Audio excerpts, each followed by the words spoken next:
Hey guys, and welcome to a new video. Today we're going to be doing my June wrap-up, looking at all of the books that I've completed so far in the month of June, and if I would recommend that you guys pick up these books. Let's get into it. The first book that I'm going to be talking about is wrapping up a trilogy, so I can say yes, you should pick this up if you haven't read the other books, but yes, I would recommend that you guys pick up this series. The book that wrapped up the series is The Road to Rome by Ben Kane. It was a little jolting getting reintroduced to these characters because I'm like, why are these characters like this? Why are they arrogant or whatever trait? But I'm like, we've had 1,000 pages building up to this because we had two other books, so it's not like they're automatically like this. They did have development. They did have fantastic character arcs to get them to this place. You just have to remind yourself of that. Atmosphere was definitely a lot smaller than in our previous books. What drew me to this series is that it's really exploring the ancient world, Europe, Asia, and Africa. And I love exploration, and especially in our real world. Even if it is fictional, I just find that so intriguing. I love to explore. Like, when there's open worlds in video games, I'm gonna go to the edge of every edge of that map because I want to see everything. I want to see the world, you know, Aladdin in here. But that is something I've loved about this series. But in this one, we're really narrowing down to just Rome. We're getting back to Rome. We're getting to these iconic Roman historical events. This is during the time of Julius Caesar, Mark Antony, Cleopatra, that time period in Roman history. So this is going very narrow. The series is getting smaller and smaller as it goes, which is kind of crazy to think about from where it started. But I do think this has great world building, and it's very easy to picture everything. As for the writing, the battle scenes, they drove me crazy. One of our characters, Romulus, he is in the Roman army. First 6 chapters, every time we had a Romulus chapter, it was in the heat of battle, and I was just like, oh my gosh, come on, I don't care about that. I love war movies, I love war books, but I don't like the actual battles. Like, I just find that boring. I'm like, okay, just tell me who dies, who gets, you know, amputated or something, and who wins the battle, obviously. Just going all through that, every little detail, the swipe of swords and all that, I don't really care about and find that boring. But this writing, that's something that's great when you're reading a series, when you finally get re-immersed into the story. You know the pacing, you know the story, you know these characters, and it just makes you fly through a book. Like, I think I read this in about 5 or 6 days, which honestly to me is really good compared to the other books in the series that I've read. It's just, you adjust so well to the story, and that's something that Ben Kane's done a fantastic job with this whole series, is just getting you reinstated in that story, getting you back into that world and that atmosphere. I don't know how he does it so well. As for the plot, again, it's these character arcs and stories wrapping up, and they all are intriguing. Tarquinius was definitely my favorite. He is an Etruscan actually, I don't know how to say that word, so I'm not going to say it, but like a soothsayer. And I love that. I love the use of mythology and the mythical and magical things that are in this series. That being said, if you are somebody who reads predominantly fantasy, I think this would be a great gateway to historical fiction, because you have all those big things. You have the adventure, you have the romance, you have the politics, you have the battles. You even have little, you know, mythological elements thrown into the book. So I do think this is a great starting place for historical fiction, and for this time period. You're going to have hints of Gladiator, you're going to have hints of HBO's Rome all throughout the book. And so I think this is another great piece of Roman media, and you can definitely see the research that the author put into the book. The next book that I have to talk about is a poetry collection that, once again, I am going to be recommending to you guys. I give it a 4-star. This is by a local author and from a local publishing house. This is Thresh and Hold by Marlonda Dekine. This is reclaiming yourself, your history, your family, your land. It's so powerful. It's definitely a collection that is very representative of the Gullah Geechee culture that you have in the coastal Carolina region. The author does such a great job at giving their people a voice and giving a voice to themselves, of reclaiming who they are, finding who they are as a person, and it's so empowering to read that.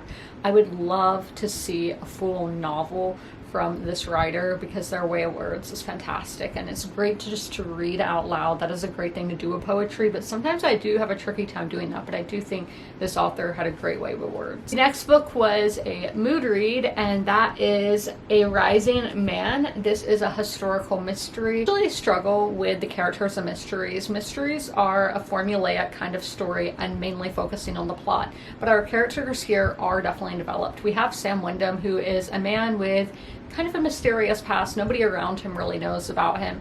He is a Scottish Yard detective who is a veteran of the First World War and has been sent to Calcutta in India. So he doesn't know anybody there. Nobody knows him.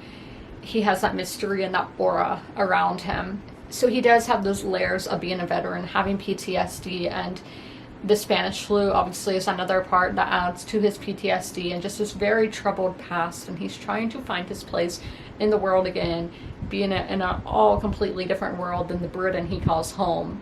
The atmosphere was so vivid. I don't know how you couldn't make an Indian setting vivid.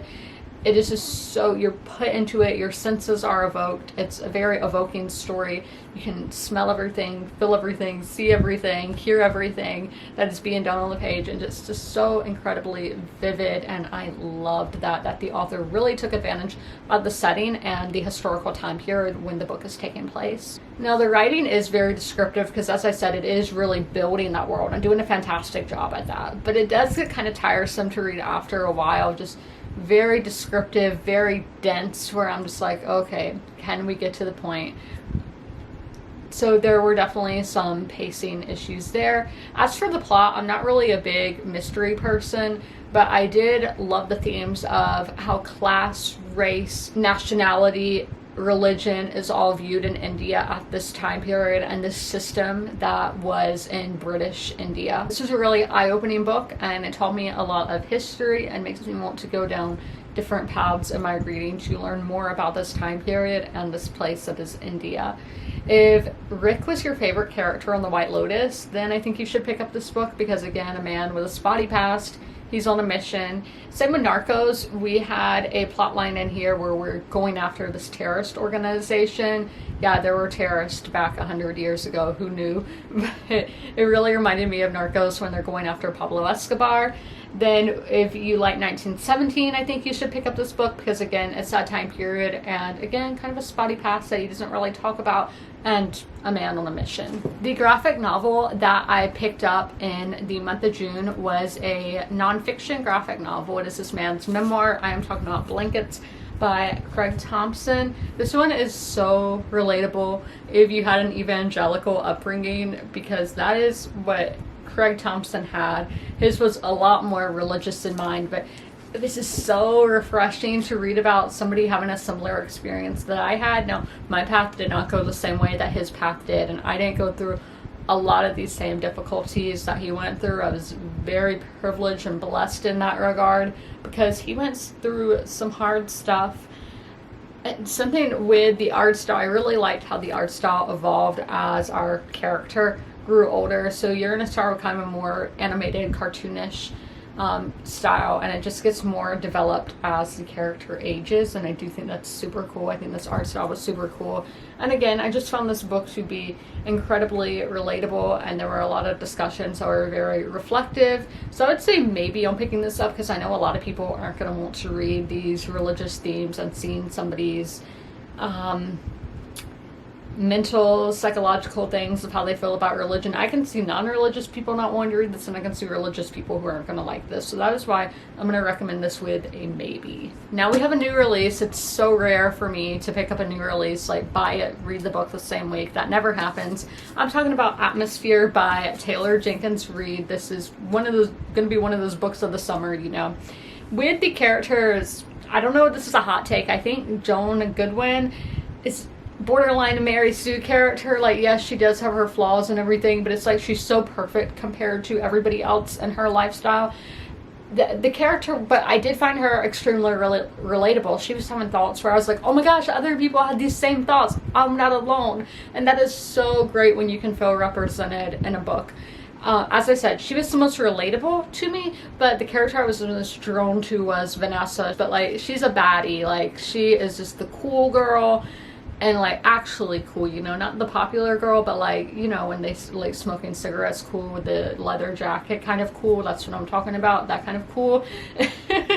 So she just gave that cool energy, and I really was drawn to her.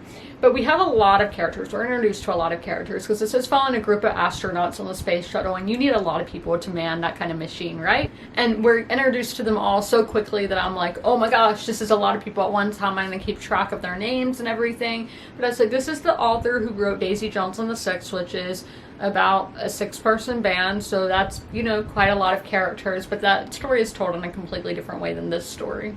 And I don't think those side characters got as much of a development as they should have, but this is a love story. This is a romance. You are going to focus more so on those two people that are in their relationship rather than everybody else around them, so please keep that in mind that this is technically a romance book.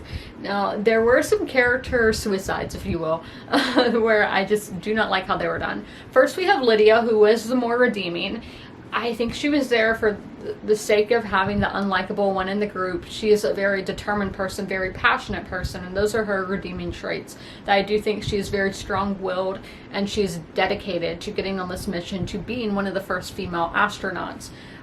But just the way, like, she's the know-it-all kid from the Polar Express. Like, she's a know-it-all. I just didn't like the pitting women against women, how it was done. I just don't think it was done well, which is kind of a shock. The other character is Joan's younger sister, Barbara.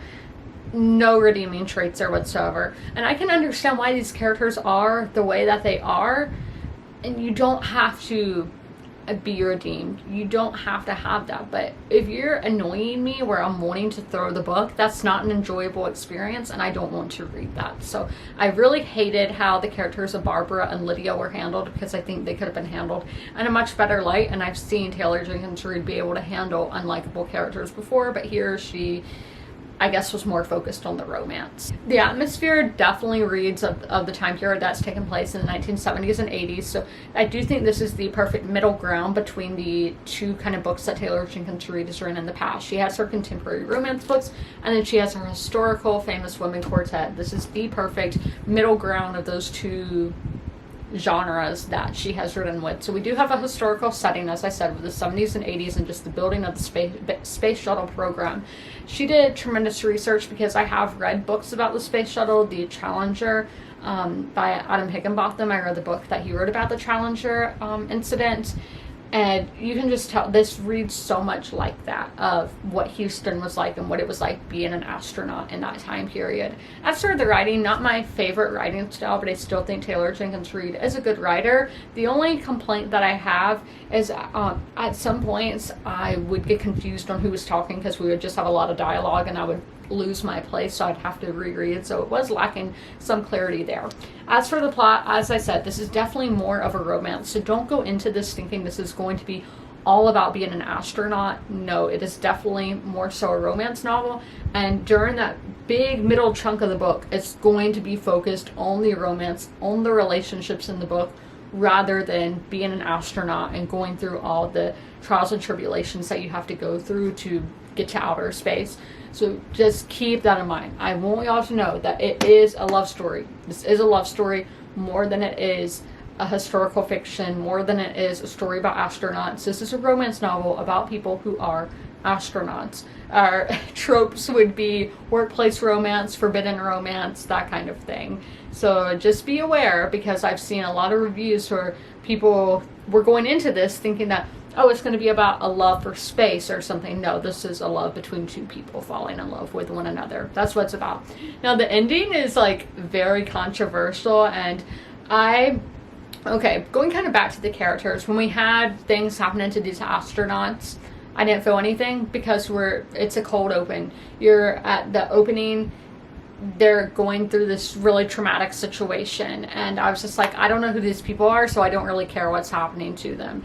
That's why I don't like how it was that cold open. I think that maybe they shouldn't have used the names of the astronauts, so we would be guessing throughout, being like, oh my gosh, is it going to happen to this person? Is it going to happen to this person? Is this person going to make the mission?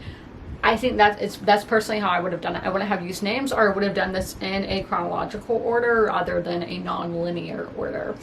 I don't know where this review is kind of chaotic right now. I do have a written review that is more in order. If you guys would prefer that, just know my Goodreads is always linked down below. Not sponsored.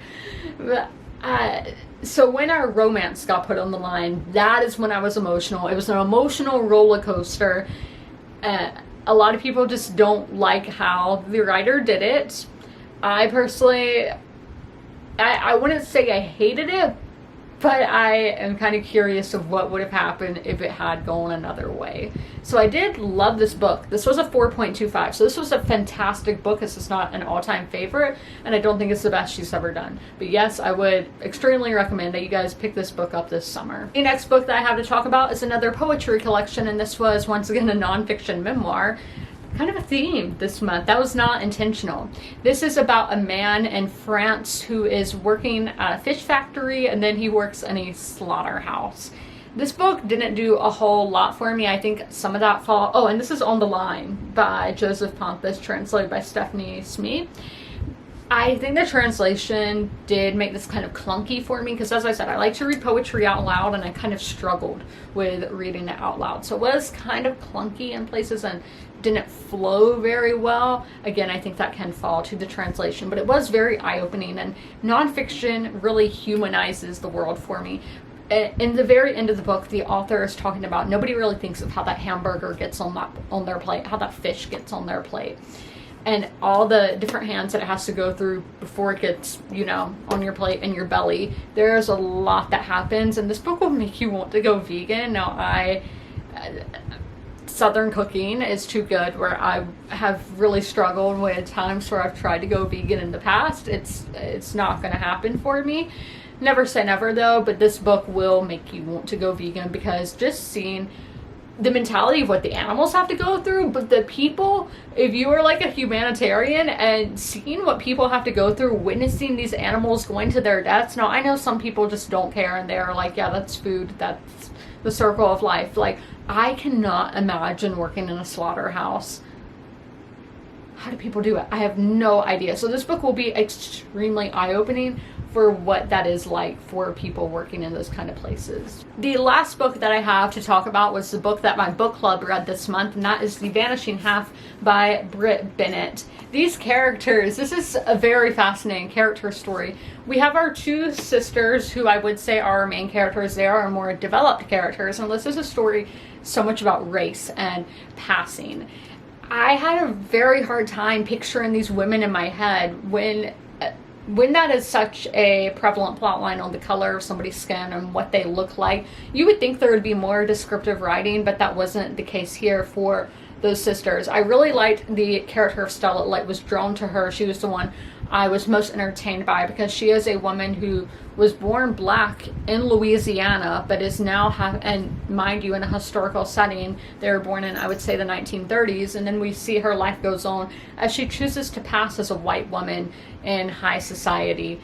Very intriguing, because the paranoia and just the mentality of it, and seeing how her mind works, incredibly fascinating to read about. Also, we have the point of view of her sister, her twin sister, who decided to live life as a black woman and really wanted to be a black woman, and was doing, because this town that they're from, Mallard, really focuses on colorism. They want to be as light as possible, but this character Desiree is like, no, I don't want to do that. She goes out and marries the darkest man she can find, and therefore her daughter faces so much colorism, and that leads us into our the two cousins in the story. And I just don't think their stories were as developed, and felt kind of, there were pacing issues with their stories, and I just don't think they were as developed mentally as the two older characters in the book. Atmosphere, if you do like historical, I think you're going to be drawn to this. And I'm so fascinated by the town of Mallard that I was talking about.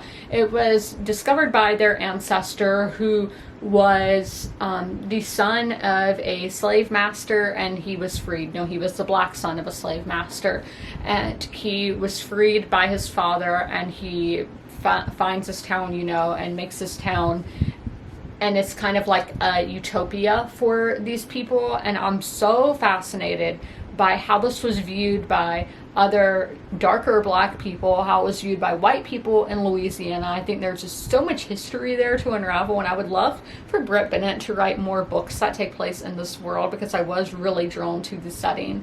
You know, Izzy from the future chiming in. Now, the writing in here did bother me, and the way it was non-linear, and I was having a really hard time. It was very choppy going between the two timelines. It didn't flow really well, and it felt like the author would have an idea and be like, okay, let's interrupt our main story and write this into the backstory. I think the author did have an end goal, but would just have random ideas and sporadically place them into the story. And that was just really jolting to read as a reader. And again, it didn't flow well, but this is a debut book. And I do think that the author's writing skills in that regard, that's something easy to fix. And I do think it would be fixable, but it did ruin my reading experience of this book. The plot, definitely passing is a big theme here, and how passing isn't only a thing with race. We have LGBT characters who are, again, in this historical setting where there weren't as many rights and everything for characters who were LGBT, particularly transgender at this time period, and how there's such a just emphasis on pretending to be something that you're not, or wanting to be something so bad and not, and being just paranoia in your head if you are actually being who you want to be in life. And we even have a character who's an actor, so I think that was kind of fun to add into that, because trying to find yourself but also trying to find these characters that you're playing, I think that is really intriguing to think about. So I do think this was a good book. So yeah, if it sounds intriguing to you, pick it up. But as my friend said, I think this is definitely a more modern take on Passing by Nella Larson. I think that's what Britt Bennett was trying to do here. Those are all of the books that I completed in the month of June. I hope you guys enjoyed this video. If you made it all the way through, leave a fruit emoji in the comments below. And as always, comment, rate, and subscribe. And don't forget to ring that notification bell to be notified when all my videos go live. I'll see you in my next one. Bye! If you are familiar with my videos, you're used to seeing Sherman at the end of them. Sadly, Sherman has since passed away, but I would still like to encourage you guys to help your local shelters. Sherman was at the Darlington County Humane Society in rural South Carolina. I always have their link down below in the description if you guys would like to help them, but also help your local shelters as well. You can do that by donating, sharing posts like this one, volunteering, fostering, and adopting, which it's great to do all of those things. Great to help your community, great to help the animals in your community, and I cannot recommend it enough. All of my pets were rescues, they were strays or from animal shelters, and I love them so much, and I know how much love they can give, so knowing these pets at the shelter can equally give that much love, it's amazing. And y'all should totally take part and help out those local animal shelter pets, and please help them.